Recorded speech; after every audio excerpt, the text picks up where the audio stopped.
I'm Severin Suzuki, speaking for ECHO, the Environmental Children's Organization. We're a group of 12 and 13-year-olds trying to make a difference. Vanessa Suddy, Morgan Geisler, Michelle Quigg, and me. We've raised all the money to come here ourselves, to come 5,000 miles to tell you adults you must change your ways. Coming up here today, I have no hidden agenda. I am fighting for my future. Losing my future is not like losing an election or a few points on the stock market. I am here to speak for all generations to come. I am here to speak on behalf of the starving children around the world whose cries go unheard. I am here to speak for the countless animals dying across this planet because they have nowhere left to go. I am afraid to go out in the sun now because of the holes in our ozone. I am afraid to breathe the air because I don't know what chemicals are in it.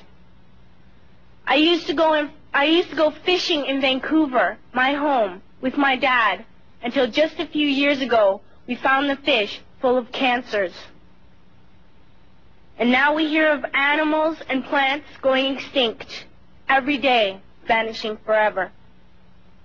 In my life, I have dreamt of seeing the great herds of wild animals, jungles and rainforests full of birds and butterflies.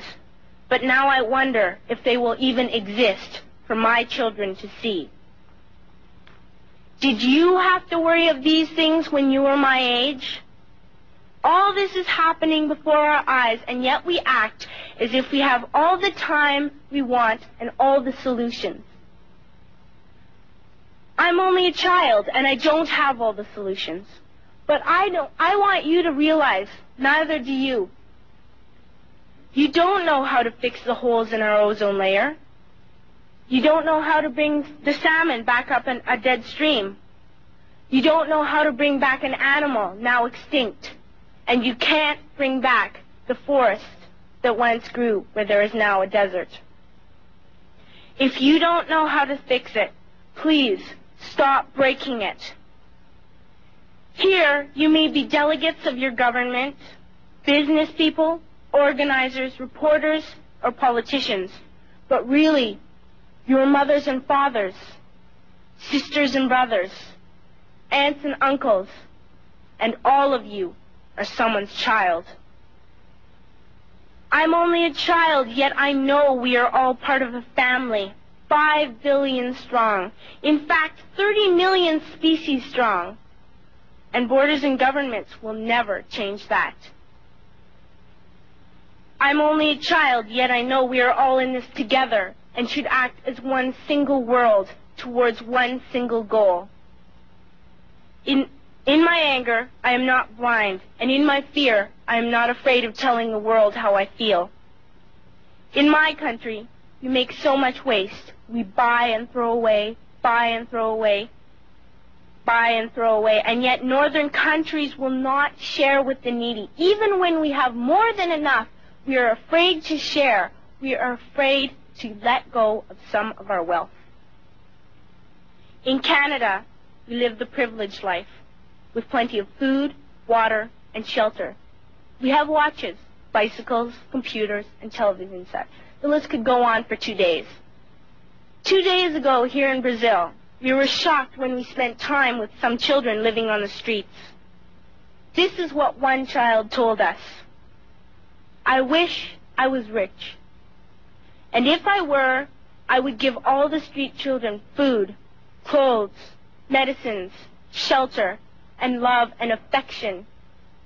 If a child on the streets who has nothing is willing to share, why are we who have everything still so greedy?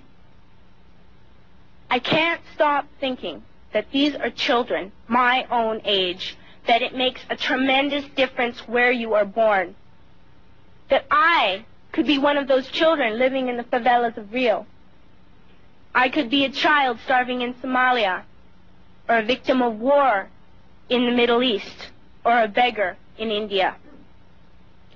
I am only a child, yet I know if all the money spent on war was spent on finding environmental answers, ending poverty, and finding treaties, what a wonderful place this earth would be. At school, even in kindergarten, you teach us how to behave in the world. You teach us to not to fight with others, to work things out, to respect others, to clean up our mess, not to hurt other creatures, to share, not be greedy. Then why do you go out and do the things you tell us not to do? Do not forget why you are attending these conferences, who you're doing this for. We are your own children. You are deciding what kind of a world we are growing up in. Parents should be able to comfort their children by saying, everything's going to be all right.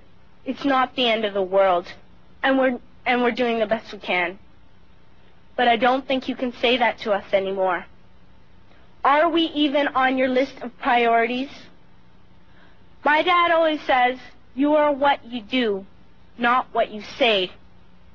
Well, what you do makes me cry at night.